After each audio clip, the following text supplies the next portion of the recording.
L'épreuve du feu. Comment la sagesse révèle la vérité? Que feriez-vous si vous étiez faussement accusé d'un vol que vous n'avez pas commis?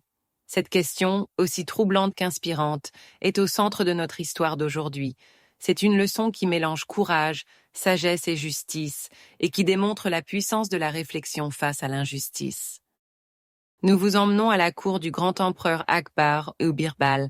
Son conseiller célèbre pour son intelligence joue un rôle clé dans la quête pour révéler la vérité. À travers cette histoire, vous découvrirez comment la patience et la logique triomphent des accusations mensongères. Tout commence avec un homme du nom de Hassan, une personne connue pour son honnêteté. Cependant, un jour, son intégrité est mise en question lorsqu'un homme l'accuse d'avoir volé un collier précieux. Cette accusation grave bouleverse Hassan, qui se retrouve sans moyen de prouver son innocence. Mais l'histoire ne s'arrête pas là. L'accusateur propose à Hassan une méthode cruelle pour prouver qu'il dit la vérité. Tenir un fer rouge ardent dans ses mains. Si Hassan sortait indemne de cet acte, cela prouverait sa sincérité. Ce test, cruel et insensé, met en danger non seulement l'honnêteté de Hassan, mais aussi sa vie. Dans ce moment de désespoir, Hassan décide de ne pas agir seul. Il consulte Birbal, le conseiller de l'empereur Akbar, réputé pour sa sagesse légendaire. Après avoir réfléchi à la situation, Birbal propose une solution simple mais brillante. Le lendemain, armé de cette idée, Hassan retourne à la cour et accepte de passer l'épreuve du feu. Mais il ajoute une exigence inattendue qui change radicalement le cours des événements. Si cette épreuve est véritablement un test d'innocence, alors son accusateur doit également tenir le fer rouge pour prouver sa propre honnêteté. La logique de Hassan est imparable. Si l'accusé doit se plier à une telle épreuve pour prouver son innocence, pourquoi l'accusateur serait-il exempt de faire de même pour étayer ses accusations? Cet argument renverse complètement la situation. Pris au dépourvu, l'accusateur commence à paniquer.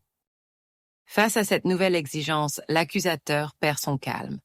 La panique et la culpabilité se lisent sur son visage.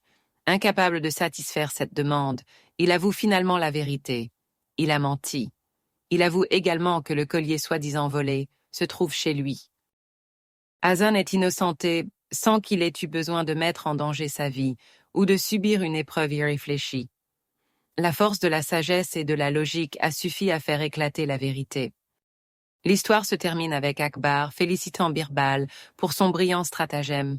Une injustice a été évitée et la vérité, grâce à la réflexion, a triomphé. Cette histoire nous offre une puissante leçon sur la manière de gérer l'adversité. Hassan aurait pu céder au désespoir ou se soumettre aveuglément à une épreuve injuste. Mais en choisissant la réflexion et en recherchant des conseils avisés, il a transformé une situation désespérée en une opportunité pour exposer la vérité.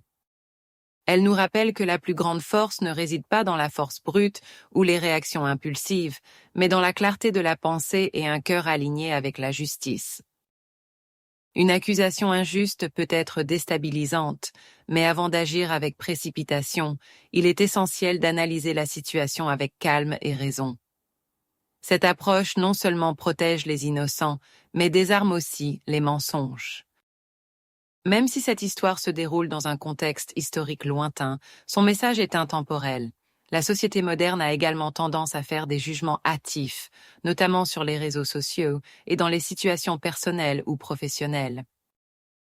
Lorsque nous sommes confrontés à des accusations ou des conflits, il est facile de réagir dans l'émotion, mais cette histoire nous rappelle de prendre du recul, de réfléchir et de rechercher la vérité avec impartialité. Parfois, la patience et la logique suffisent à résoudre les situations les plus complexes.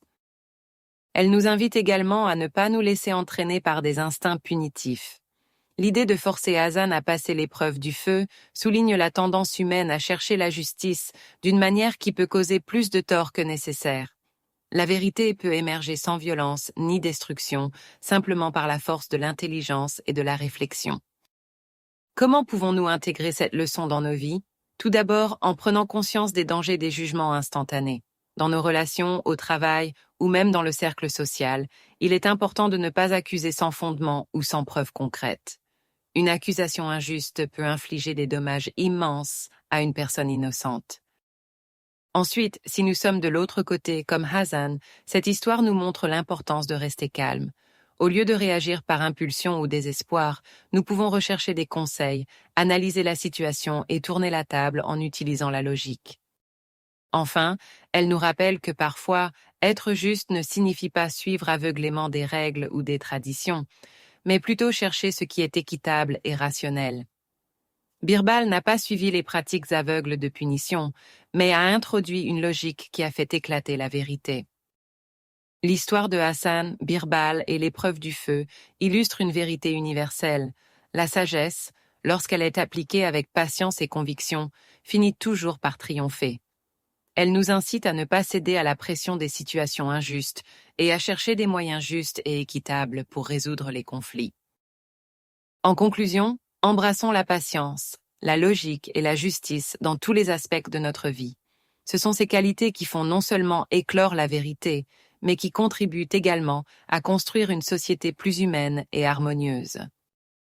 Alors, lorsque vous vous retrouvez confronté à une injustice, souvenez-vous de cette histoire. Prenez un moment pour réfléchir, recherchez la vérité avec sagesse et restez fidèle à vos valeurs. Car, au bout du compte, c'est la lumière de la justice qui brille le plus fort.